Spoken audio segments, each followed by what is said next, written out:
You know that satisfying feeling when someone thinks they're running the perfect play, but you've already read the entire playbook? Here's the scene. Saturday night. Your 35th wedding anniversary. The dining room table seats 14, your kids, their spouses, a few old friends. Crystal glasses. The good silver she insisted on buying 15 years ago. Your wife stands up, taps her glass, and gives a toast. To 35 years, she says. To the man who built this family. Everyone raises their glasses. She smiles at you. Warm. Genuine. You smile back. And the whole time, you're thinking, I found the offshore account 6 months ago. I know about the lawyer in Cincinnati. I know what you told the kids. That was my anniversary. My wife. My dining room. My name is Walter Briggs. And for the last 3 years, I've been watching my wife of 35 years execute what she thought was the perfect exit strategy, while I quietly built mine. Stay with me here, because this one goes places you won't see coming. Connie and I met in 1988 at a hardware store in Louisville. She was buying a doorknob for her apartment. I was 23, just started my own contracting business out of a pickup truck and a toolbox. She laughed when I offered to install it for free. That's either very kind or very presumptuous, she said. I said, it's both. 3 months later, we were engaged. 12 months after that, married. She worked reception at a dental office. I was framing houses 6 days a week. We built everything from nothing. First apartment, 600 square feet, 1 window, AC unit. First house, I built it myself on weekends while she brought me lemonade and held the level. Briggs Construction started with me and one helper named Roy. By 2005, I had 42 employees and contracts across 3 counties in Kentucky. Through it all, Connie was there. School plays, soccer practices, turkey on Thanksgiving. She ran the house the way I ran the sites. Organized, efficient, present. I'm telling you the good parts because you need to understand what I was losing. This wasn't some failing marriage with warning signs from year one.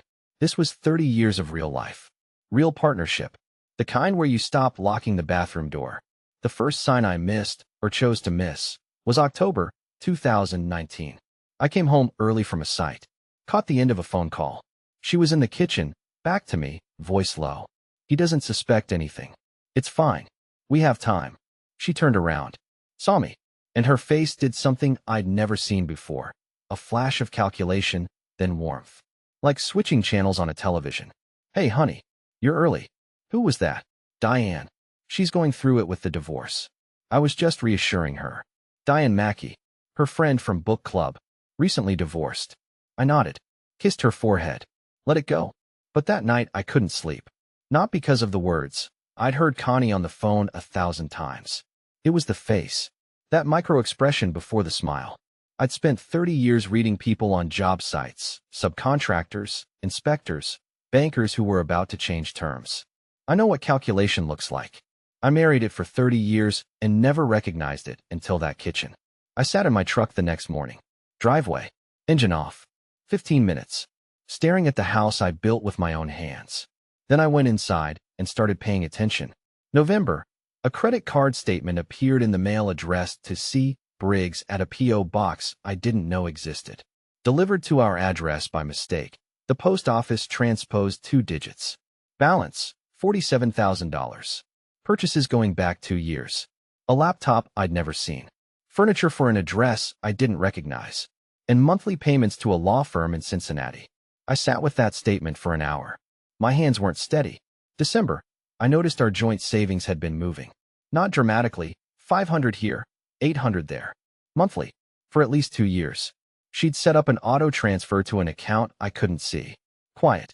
Methodical. The way you drain a pool. So slowly nobody notices the waterline dropping.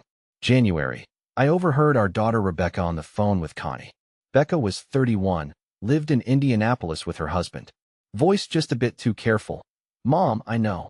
We talked about this. Thomas and I are with you on this. But you need to be patient. Thomas. My son. 28. The boy I taught to fish, to frame a wall, to drive stick in a parking lot on Sunday mornings. With her. On this. My throat closed. I walked to the garage and stood there. Put my hand on the workbench I built when Thomas was 5.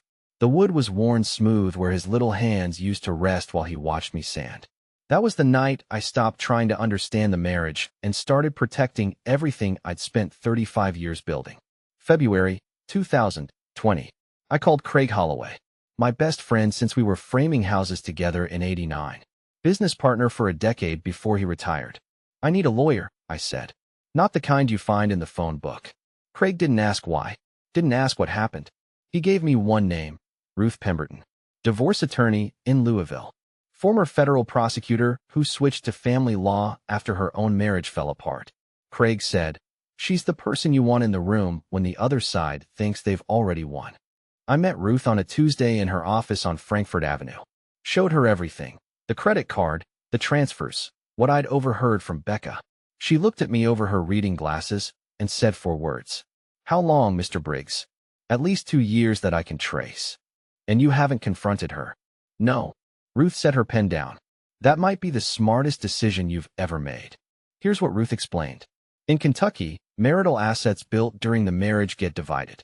But hidden assets? Secret accounts? A documented pattern of financial deception spanning years? That changes the entire equation.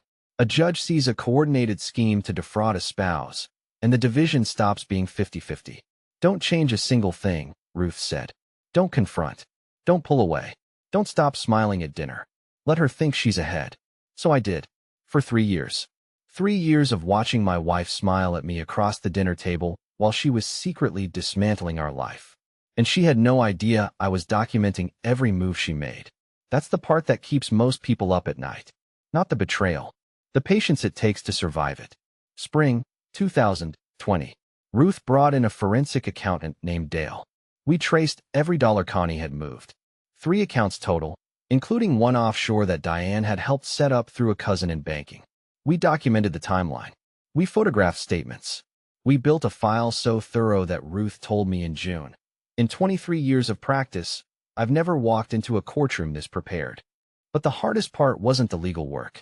The hardest part was living in that house, eating at that table, watching her perform. Because here's the thing about someone who's planning to leave you. They become the best version of themselves. Guilt is an incredible motivator. Connie hadn't been this attentive in a decade. Sunday dinners, she actually cooked instead of ordering. My birthday, she made my mother's peach cobbler, the recipe she'd never attempted in 34 years of marriage. Anniversary cards that said things like, "You are my rock." And I almost fell for it. Stay with me, because this is the part I'm least proud of. One evening in May, she came up behind me while I was reading in the den, wrapped her arms around my shoulders, rested her chin on my head. "I'm sorry if I've been distant lately," she said. Her voice was soft. "Real. Work stress. Book club drama. But I want you to know, you're the best thing that ever happened to me, Walter." I felt my chest crack. Because part of me, the part that remembered 1988 and the doorknob, and the girl who laughed at my bad line, that part wanted to believe her. Wanted to shred the files, cancel Ruth, forget every transfer and every phase. For about 30 seconds, I was 23 again, and she was the girl at the hardware store. Then I remembered the Cincinnati lawyer. The P.O. box. "Thomas and I are with you on this." "Thank you, Connie," I said. "That means a lot." She kissed the top of my head and went upstairs. I sat there for a long time. Book open on the same page. Now I need to tell you about Diane Mackey. Because she's the engine behind all of this. Diane divorced her husband Frank 2 years prior. Frank, a decent electrician, never missed a day of work, coached Little League for 9 seasons. After the divorce, Frank ended up in a 1-bedroom apartment off Bardstown Road. Diane got the house, the SUV, and alimony. Diane didn't just divorce Frank. She dismantled him. And she brought the playbook to my wife. I know this because Connie left her laptop open one evening while she was in the bath. I wasn't snooping. I was walking past the kitchen table, and the screen was lit. An email from Diane. Phase 3, kids. We discussed this. Thomas first, then Becca. Thomas is easier because he already resents the business hours. Frame it as neglect, not abandonment. Use the word invisible. Men hate that word. Phase 3. They had phases. I sat down at the table. Read 18 months of emails. A step-by-step blueprint to dismantle my life. Phase 1. Financial separation. Hidden accounts, redirected savings, credit cards in her name only. Phase 2. Legal preparation. Cincinnati attorney. Because, as Diane wrote, Louisville lawyers talk to each other. Phase 3. Turn the children. Thomas first. Then Becca. Script provided. Phase 4. The filing. Timed for September, 2 weeks after my 62nd birthday, when retirement accounts would be at peak value. Diane had templates, suggested phrases, timelines with milestones. She called the final phase the optimal extraction window. 32 years I built. She planned the demolition in 18 months on a spreadsheet. I closed the laptop. Exact same position. Went to the garage.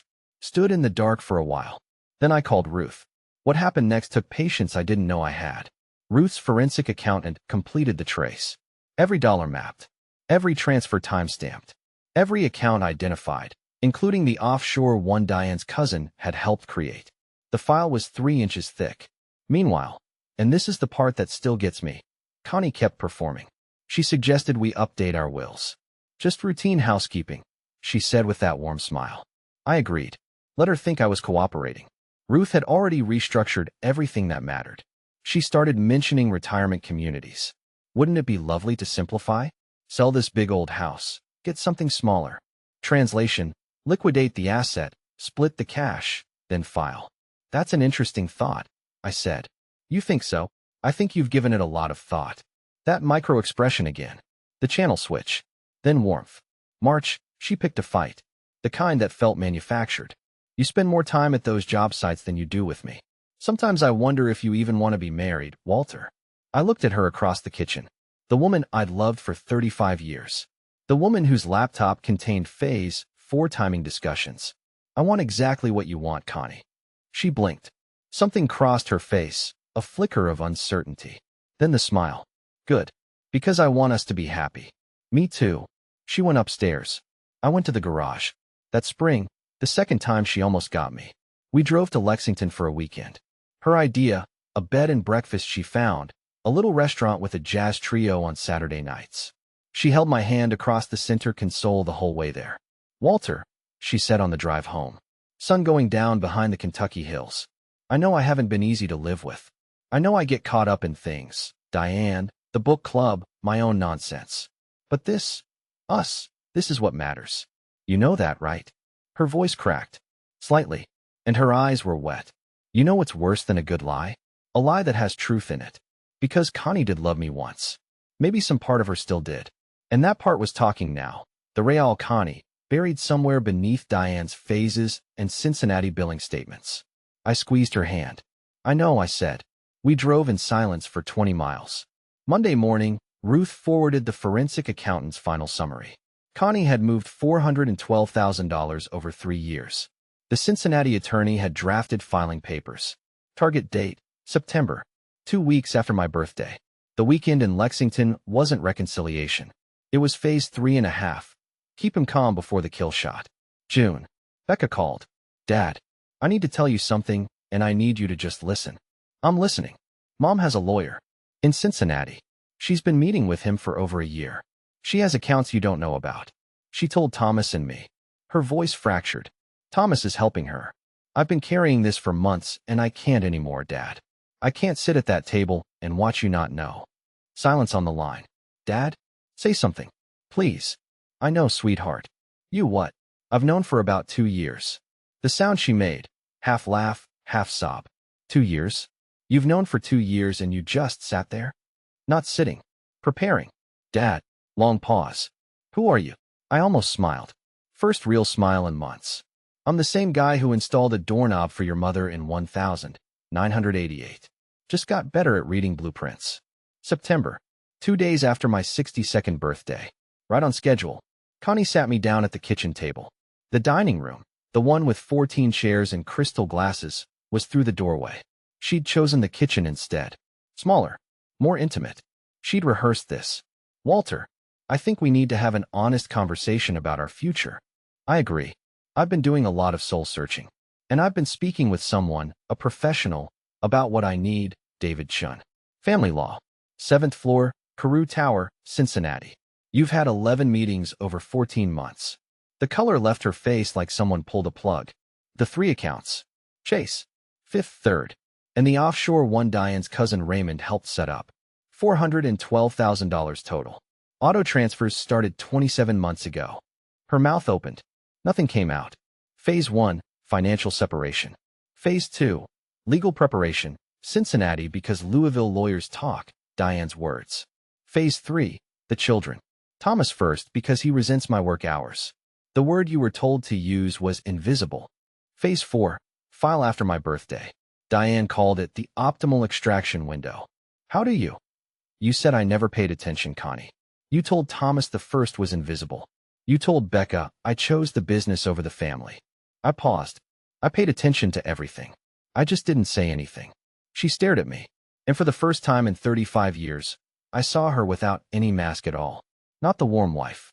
Not the strategic planner. Not the woman performing phase 3.5 on a highway in Lexington. Just a woman realizing the floor she'd been standing on was made of glass, and I'd been standing underneath it the whole time. Ruth Pemberton, I said. My attorney. She's been on this for 20 months. Forensic accounting. Complete. Every dollar traced. Every email documented. Every phase. Her hands were trembling. Walter, I can explain. You don't need to explain. I read the emails.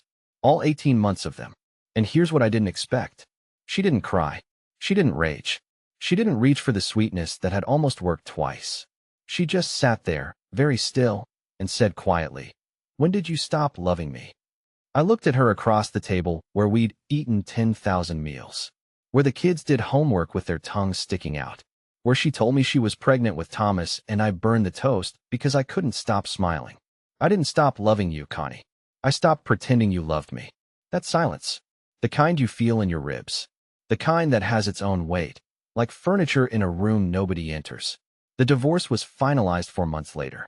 Ruth's preparation turned what Connie expected to be a siege into a quiet proceeding. The judge reviewed the documented deception, the hidden accounts, the phased timeline, the coordinated effort to manipulate the children. The division was not what Diane's spreadsheet had projected. Diane's playbook worked beautifully when the other side wasn't paying attention. Thomas didn't speak to me for 6 months. Then one Sunday in spring, he showed up at the house. Stood on the porch. Couldn't look at me. I should have told you, Dad. Yeah, you should have. She made it sound like you didn't care. Like the business was everything and we were background noise. And now, he looked at the house. The porch railing he helped me sand when he was 12. The oak tree we planted together when he was 6, 30 feet tall now. Now I'm standing on a porch you built with your hands, apologizing to a man who never stopped showing up. I opened the door. Coffee's in the pot. Becca comes by every Sunday now. We sit on that porch with our mugs and watch the street. Sometimes we talk. Sometimes we don't. Last month, she asked me something that made me set my coffee down. How did you do it, Dad? 3 years of knowing everything and never saying a word. How does a person do that? I thought about it for a while. Watched a cardinal land on the oak tree. Your mother said something once, early on, before any of this. She told Thomas the first was never really present. That I never paid attention to the things that mattered. That I was just the quiet guy who built things and missed everything happening around him. I looked out at the yard. The house I framed with my own hands. The tree my son planted. The porch where my daughter sits every Sunday. She was right about one thing. I never paid attention. I just remembered everything. Dear listeners, that's our ending. If it resonated, subscribe to support the channel. See you next time.